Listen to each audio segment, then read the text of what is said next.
தாய் தமிழ் உறவுகளுக்கு வணக்கம்.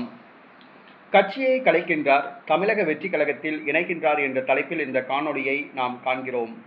கட்சியை கலைக்கின்றார், தமிழக வெற்றிக் கழகத்தில் இணைகின்றார் என்ற தலைப்பில் இந்த காணொளியை நாம் காண்கிறோம்.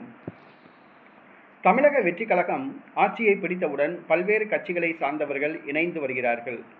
முன்னாள் எம்எல்ஏக்கள், எம்பிக்கள், முன்னாள் அமைச்சர்கள், அரசியலில் செல்வாக்கு இழந்தவர்கள் என பல்வேறு தரப்பட்டவர்களும் தற்பொழுது தமிழக வெற்றிக் கழகத்தில் இணைந்து வருகிறார்கள்.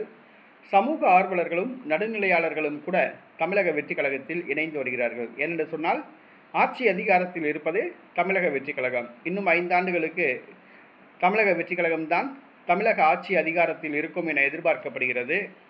ஆக ஆட்சி அதிகாரத்தில் இருந்தால் என்னவும் பண்ணலாம், ஏதும் பண்ணலாம், பணம் சம்பாதிக்கலாம். ஆக பவர் அவர்களிடம் இருப்பதால் தற்பொழுது தமிழக வெற்றிக் கழகத்தில் பலர் இணைந்து வருகிறார்கள். தமிழக அரசியலில் ஒரு மூத்த தலைவர் புகழேந்தி, பெங்களூர் புகழேந்தி, இவர் அதிமுகவை சார்ந்தவர். கர்நாடக மாநில அதிமுக தலைவராக இருந்தவர். செல்வி ஜெயலலிதா மறைவுக்கு பிறகு இவர் சசிகலா, தினகரன், ஓபிஎஸ் என்று பல்வேறு அணிகளுக்கு சென்றார். தற்பொழுது புரட்சி அதிமுக என்ற ஒரு கட்சியை நடத்தி வருகிறார். நேற்றைய தினம் புஷி ஆனந்தை சந்தித்தார். தான் தாவேகாவில் இணையப் போவதாக அறிவித்துள்ளார். புரட்சி அதிமுக கட்சியை கலைத்துவிட்டு தமிழக வெற்றிக் கழகத்தில் இணைகிறார் பெங்களூர் புகழேந்தி.